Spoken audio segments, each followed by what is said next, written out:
All right, I am now joined by Wake Forest Rocky Hansen, the sophomore who has quickly risen to national acclaim here in the NCAA. So far this winter, running 13:14 for 5,000 meters. I also ran 3:57 in the mile this winter. Split 3:50 in the DMR to get the win at Boston for his Wake Forest DMR, and of course, is a cross country star, low stick as well. Rocky, thank you so much for coming on. How's it been, man? How you going? I'm doing very well. Thanks for having me on. It's a pleasure to be on. Awesome, man. Well, you are a repeat guest, which is kind of rare for us, but we're happy to have you on again, man. And you and I are able to chat today because we're working with On. So shout out to On for kind of connecting us and working together. But you were kind of one of those first NIL athletes to kind of join that space, and you joined On. What has it been like so far, just kind of working with them? And maybe for some people who aren't familiar with the NIL space, what is it? What are kind of just the I don't want to say day to day activities, but what are just kind of some of the overarching responsibilities or the things that you and On are working together for? Yeah. So overall, it's been a very positive experience so far. I've been with the brand for almost, I think 9 months officially now. The June will be the official 1 year mark, but it's been a very positive experience so far. As far as like duties go and stuff like that, it's just typical social media obligations and a couple in-person appearances at whether it be running camps or, for example, this past summer they flew myself and some of the other NIL athletes out to the Olympic trials, which was a lot of fun. And we basically just engaged with fans the whole time, ran with fans, and got just like supported the OAC and all on athletes at the trials, which was a blast. I had so much fun doing that. And also like maybe like show up at a running store or something, but just stuff like that. And it's really manageable. And I really appreciate how On's very understanding about the student athlete obligations and how we're very busy during the year, so they're very flexible and understanding with everything. And it's just a great experience to be with the brand because not only do I get to be back and get to be connected with so many top minds and athletes in the sport, but I mean, you get supported with gear and stuff like that and all the shiny fun stuff. But On's really just a great brand, and I was really just blown away when I was first approached by them, just because of how they approach taking care of the athlete and how that is their first and foremost priority. And especially how the brand was founded by three athletes themselves who wanted to fix the problems that they saw with endurance sports and how they were managed. So it's been cool to be a part of the brand, and I just am looking forward to how our relationship grows in the future and what other athletes get added to the mix later on. Yeah, and that's the thing. I was actually interviewing Julia and Bella Whitaker earlier, and that's one of the things that they said is like how invested that On is in the individual itself, and yet still creating a very cohesive community. And I've already been able to pick up on a lot of that already just through some chats that we've had as well. Um, so, in part of all of this On coverage, we were of course leading up to the national championships. We have that this upcoming weekend. You were qualified in the 5K. I guess you could technically go do the DMR. I have a feeling that you will not do the 5K DMR double. Yeah. Tell me just a little bit about the thoughts going into nationals here in this 5K. Kind of like what are your expectations and goals? How do you feel right now, coming off of a very productive DMR weekend a couple weekends ago? Where's just the mindset at right now? Yeah, I mean, kind of like any race, we're always going in with the mentality of let's race and do our best and see what we can do. I think that this season's been great so far. It's really showcased all the work I've put in over the winter, and especially coming off a frustrating end to cross country last season. It's been a lot of fun, and it's been rewarding to experience this, and I really owe it to my coaches and teammates, and it's been a blast. And pretty much just kind of go in, and I've gained a lot of confidence over this winter. I've surprised myself a lot. Like, I mean, I put in like a good training block this winter, but I'd be lying to you if I said I would have run what I did. And so it's been kind of cool to surprise myself every time. So I'm hoping to do that again, but this time I don't think it will be as much of a surprise. I think I'm more confident than I've ever been, and I know that as long as I take care of what I can and control what I can control and do my best, I'll be pleased with whatever the result is. So that's what we're gonna do. So I don't know how familiar you may be with certain, names in this field. I know some guys are just like, hey, I'm focusing on my race, and other guys are like, I like to know every single little tactic and tendency. When you kind of, at least from whatever you do know about this field, what is maybe your approach? Like, are there any names that you're like, oh, I think this guy might be aggressive, maybe like a Haptem Samuel from New Mexico? Or is it just, I'm just going to run and react to whatever the front of the field is doing? And is it unrealistic to say that you could win NCAA gold? I mean, I know you were just a sophomore, but I'm kind of looking at what you just ran in the mile, and then you already have the fast 5K. And I go, on paper, there's a lot to suggest that you should at least be in that mix with those top guys. Is that a fair assessment? Yeah, I mean, I don't think it's unrealistic to say, and I know that it's by no means is it going to be easy. It's definitely going to be a hard race. There are a bunch of incredible athletes in this field, like you mentioned, Habtom Samuel's a name that comes to mind, and maybe even some of the names you might not think of off the top of your head, like Liam Murphy and the other Villanova, like Liam Murphy and Marco Lango and the Villanova crew. They're very strong as well. They've put together a very strong season, so that, and there's a bunch of other names that I could mention, but I mean, it's a very strong field, and everyone in it is just going to be. I mean, it's either going to be a ride the lightning kind of race, or it's going to be a your typical championship sit and kick type deal. But either way, it'll be fun, and I'm just really excited to see what I can do in this type of field and see what we can what we can accomplish together. So I mentioned earlier how you could have run the DMR again. I don't think you'll be running the DMR 5K double. No. Was there ever like a thought or a glimpse of like, maybe I just sneakily go all in for the DMR here? Was that ever a thought that could have happened? No, I wouldn't say it was, because from the beginning of this winter season, we had laid out a plan of what races we would run, what distances we would run, and ultimately the goal is let's get to USA's. Let's be competing at USA TF Championships at the end of July, beginning of August in the 5,000. So from the very like initially in the season, we were thinking, okay, maybe let's hit a 5,000 at Valentine, but it became apparent very quickly that I was ahead of schedule and like what he thought I was doing training wise. So he was like, okay, I'm just going to put you in the 5,000 at Terrier. And so we got the 5,000 out of the way quickly, and it just opened up opportunities for the rest of the season. So it made it so, hey, like it looks like we could have a very solid DMR team. Let's just see what we can do in Boston. And then all of a sudden we put together a really cool result for number 4 all time DMR and got 4 more guys to nationals, which was the goal. So like, yes, it's like I did split pretty fast in the DMR, and it's obviously cool, like especially to think we were only the 4th team, like the 4th fastest team. There's still like Washington and Virginia and Oak State ahead of us, so it'd be like a really cool battle if I did run the DMR. But at the end of the day, we do have bigger goals, and we've worked hard to get to where we are in the 5,000. So he's just going to put me in that, especially since it's a individual event, and it's one of the, especially at a school like Wake, it's like we only have a few individual qualified athletes, so it's important to run in those races. I mean, you could do like what Galen Rupp did. Like, what did he did the 5K DMR double, right? I actually think that might have been Ches. I could be Yes. wrong. Yeah, I think it something might have like been. that. But I do not plan on doing that now. Fair enough. Actually, now that I think about it, I think Galen and Ches did it, but which is still insane to me. But regardless, speaking of staying on DMR, so I don't know if you can tell me. I don't know if this is top secret information. So who is taking over that anchor leg? Are you allowed to tell me? Uh, to my knowledge, I mean, I haven't been told. Like, I can't tell anyone. I mean, either way, you're gonna Cool. find out on Friday night anyway. Sure. But yeah, so Paul, who was our 1200 leg, Paul Specht, he's sliding to the anchor leg, and then we're gonna give JoJo some experience at nationals, and he's gonna Nice. go to 1200. Nice. What's it been like, having JoJo? He was, very similar to you, a mile-centric, strength-based high school star, comes in sub-4 credentials. How has your last, year and a half there in the NCAA, you're now a sophomore, and you see a guy who, from a skill set perspective, very similar to yourself.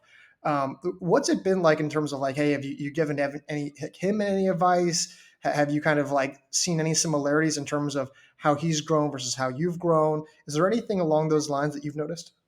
Yeah, I mean, it's been great having him on the team, and I think you're right on that. We're very similar athletes in terms of high school times and like aerobic strength and stuff like that. I think we're extremely similar in that regard, and it's just been really cool to have him on the team. I mean, he in cross country, he originally was redshirting, and then Coach Hayes gave him the option to pull it off at ACCs, and he saved our ACC title. Yeah. So that was very clutch by him, and it's just he's been great. I mean, he's come in ready to work, and he's been, he's got a quiet demeanor, but he's a hard worker, and he gets stuff done, and it's showing in his results. And I mean, he's one of those guys that just kind of gets stuff done. You don't really have to give him many pointers because he just learns on his own. But I mean, it's been like, as far as like comparisons between my first year and his first year, thankfully his first year has been injury free, and he's been moving along, staying healthy, which is like goal number one. And unfortunately for me, I was a little more immature, and I had some injury troubles and stuff like that. But I mean, it all worked out. We're here now. But I mean, it's been really cool to see how he's progressed, and really that whole freshman class we have, it's been a ton of fun, and I'm just looking forward to seeing how things blossom and see where things go in cross country and things like that. Yeah, we are very big fans, especially of what you guys could do in cross. I mean, Mhm. we've been saying this since I think the fall of 2023, almost, of being like, this is the team. You guys may not be winning national titles now, but it's not unrealistic. And you just mentioned something like, there was an immaturity aspect, and yet when my fellow podcast co-host Ben Weissel, when he had last interviewed you, he came to me. He goes, I've never met someone that young and that mature. He goes, it's crazy. And when one of our other writers here, Donnie Spees, also very familiar with JoJo, I guess they're friends. Mhm. And what I notice is that like this team, despite being incredibly young, is still incredibly mature. Like, Mhm. and that doesn't just happen by happenstance, right? Like, what is it about this team that the demeanor is so, beyond their years in terms of maturity? Definitely, we have to thank the coaching staff for that. Coach Hayes, Coach Azuri, Coach Hofer, Coach Lapino. They set the tone at the beginning of the year. They set the tone at every practice of what our goals are and what we're chasing ultimately. And especially during the recruitment process, it's all character based. They're trying to bring in people that aren't just fast on paper, but people that they know will contribute to a positive, hardworking team culture, and that they won't, like, if being on the team, they will be a positive and not a negative force. So we really have to thank them for that, because they have brought in the right people into the program that are just high character individuals and are ready to work and really want to just go to the well for each other. And I also think that also having a veteran presence on the team like Luke Tewalt, Yep. who's, I mean, he's very talented, and he's seen the team come from like the not even in nationals, 15th, 10th, 5th place, back down last year, and now 7th place at cross last year. So he's really kind of seen everything, and he's seen like what has and hasn't worked on the team. So he knows how everything operates. So having a presence like him on the team as a team captain, he really knows how to set the tone, and like being very professional about everything we do is a big emphasis. But we also know how to keep things fun, because I mean, if things are a little too professional, then obviously it can be a very dull team and it wouldn't be fun.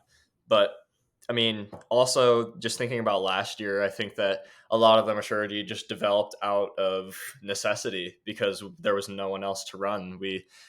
Coach Hayes called us the baby brigade, because we were, we were literally like 5 or 6 freshmen, and then like Luke, and that was our team.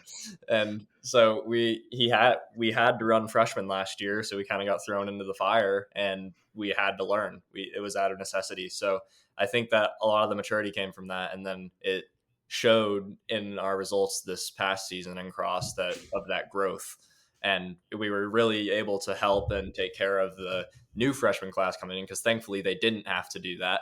But having a guy like, again, JoJo, who came in and did what he did, is pretty cool. So we're just trying to keep this thing rolling, but we, keep level heads about it. And especially now that we've got 7th, with considering how young we are, it's we kind of have a target on our back, I would say, because people are not happy about how young we are and how well we're performing. So, but again, just level head. We'll keep working, and we'll we'll see how it goes. Well, I'm very happy that you guys are so young and having the success because it's great content, Yeah, and so we love it here on our end for sure. But speaking more of the veteran side, and Luke's been having an awesome season, 739 not once but twice. yeah. What have you noticed in his own training? He'll be competing in the 3,000 meters this upcoming weekend. What have you noticed in his training and just his general development as an athlete? Where I think he had a few hiccups in his own training a year back ago, slowly tried to rally back, and now he's not just rallied back, he's better than ever. What have you kind of noticed with his own training and development over that last year that has led him to now being someone where I don't think anyone would be surprised if he's an All-American? Yeah, I mean, it goes back to the professional demeanor and like really experiencing a lot. And also, like, he more than ever before, like, he's the most locked in I've ever seen him be. He's taking care of everything he needs to, every little thing that he can take care of, he's controlling, and he's handling it in the most professional manner possible and just being consistent and taking care of business. And I think that last year, like, it was just really hard for him because he was like the last veteran there. Like everybody else had graduated. So all the people he had been around for all his years up until that point at Wake were gone, were graduated. And there was pretty much an entirely new roster of freshmen and sophomores that were there. And he didn't really know us that well. So I think it was hard for him to really get behind the team and what we were doing. And he had his hiccups, his injury hiccups, but I think that more than ever, like now that he's spent a year with us and like he was really just bought into, like, I mean, we've not always known that he's a great athlete. I mean, he was fourth in 2023 at in the 5,000 in Austin, and like, I mean, he's just really buying into it, into the process, and just going all in. And it's been great to see him buy into the team and everything because I mean, like, he's always been a guy that takes like he's kind of slow to heat up, but once he really gets going, he really gets going. And especially seeing like in September at Nuttycombe when he was 10th, I think, and he ran like 23:30, which was his best start in a cross country season like ever. We were like, okay, yeah, this is a different version of Luke. And then especially coming back this winter, seeing that same mentality and even more of taking care of those little things, it's like, yep, he's coming back. So it's been really great to have him. And again, I've learned a lot from him and his professional demeanor and stuff like that. So I'm really excited to see what he can do at nationals and what we'll ultimately do later in outdoor. So, we mentioned the 3K, how Luke will kind of be competing in that event. I personally believe that you're a 3K runner. I Yeah. don't know if you I don't know if you see it the same way, although it's really hard to argue against a 13:14 5K PR. But the point being, why we didn't see you in a 3K this season? Was that just intentional? I guess you did mention USA's as kind of like a main focal point there, so maybe trying to amplify that 5K. But what do you think your best event is or could be, and why no 3K this season? No, I mean, I totally agree with you. I think that a 3K I would be quite fast in, especially considering the DMR split and stuff like that.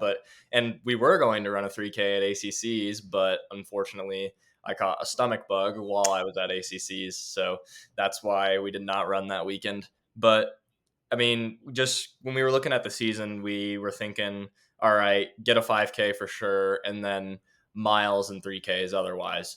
But when we got the 5K done at Terrier, and then we realized we could have a really good DMR team, coach was kind of like, okay, what do you think about going back to normal training for 3 weeks and then hitting a DMR and trying to get more guys to nationals? And I was like, yeah, for sure, let's do it. So it was kind of a shift. Like maybe I would have run like a mile at Valentine or something, and then maybe a 3K or something like that. But I think that it was more worth it to try and get more guys to nationals, try and get four other guys and have them get that experience. And I mean, I can run 1500s and stuff outdoor to get like a fast 1500 time and like get like sort of that mile feeling, you know what I mean? But I mean, I would have loved to run a 3K. That those plans got thwarted last weekend, but I mean, next indoor season for sure we'll be hitting those.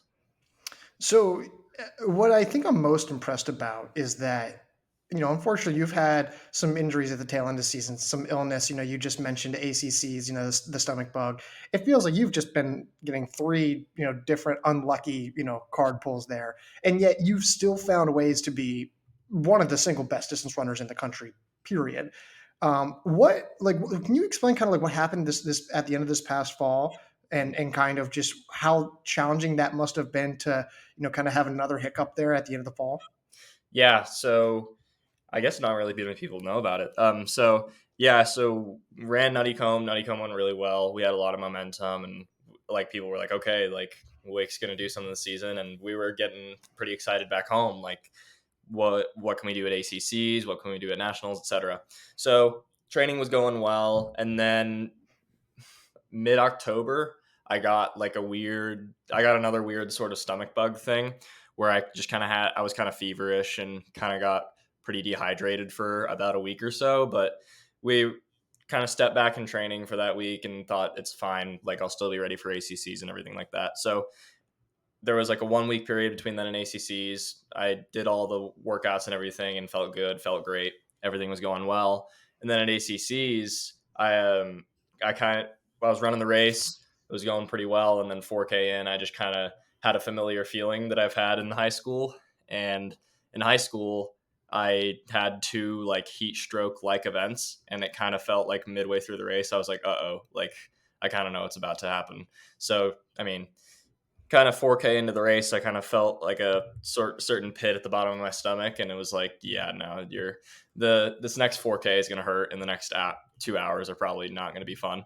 So I crossed the line and like completely fall across the line, and then got like my body temperature read and everything, and it was 106. So I It was was in 106. yeah, so I was in full heat stroke territory. So thankfully, the trainers and everything plunged me in the ice immediately, got my core temp down, and then by that point, my body had like, to compensate for being at 106 degrees, it overcompensated, went to like 92 degrees. Oh my And god. then got in the ambulance, went to the hospital, restabilized there, and then came back to campus.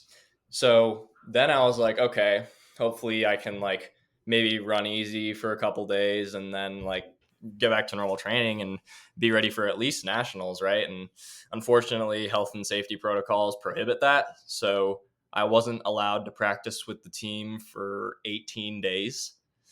Leading up to nationals. Yeah, leading up to nationals, I wasn't allowed to practice with the team for 18 days, which understandably so. I mean, it's a heat stroke, it's a life threatening event. You can't really risk something like that. But it was a slow comeback process. So for like that first week, I wasn't allowed to exercise at all. And that second week, it was like easy runs, like very progressively building easy runs. And then I hit my first workout November 19th, and then I ran nationals the 23rd. So, and at nationals, it was just kind of like, all right, like we we need you, just but no pressure, just go out there and see what you can do. And thankfully, the race didn't go out as fast as it did at Virginia, so I was kind of saved there by not a 2:29 opening K.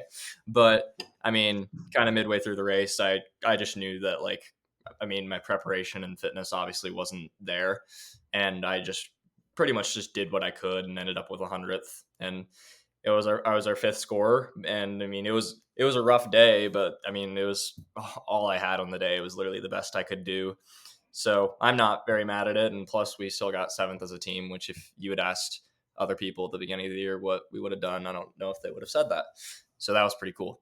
But yeah, it was a very chaotic end of the year, and it was certainly unexpected. And after we originally planned at running in Boston in a 5,000 and getting the USA standard there, and after I ran that 10K, he was like, yeah, like let's scrap that. Let's just hit a down week and then roll into winter training, and I promise you'll be ready indoors and ready to kick butt. And it worked out. I mean, I had to be patient about it, and it was obviously a hard pill to swallow at the end of cross country, but I mean, ultimately the experiences I've had just form me into who I am, make me a better athlete and have a stronger mindset and things like that. So I'm thankful for it, but it was a hard pill to swallow.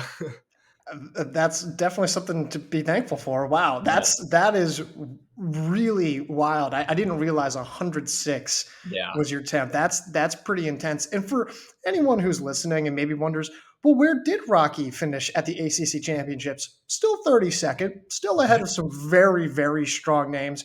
Heat stroke, 106 degrees. No big deal.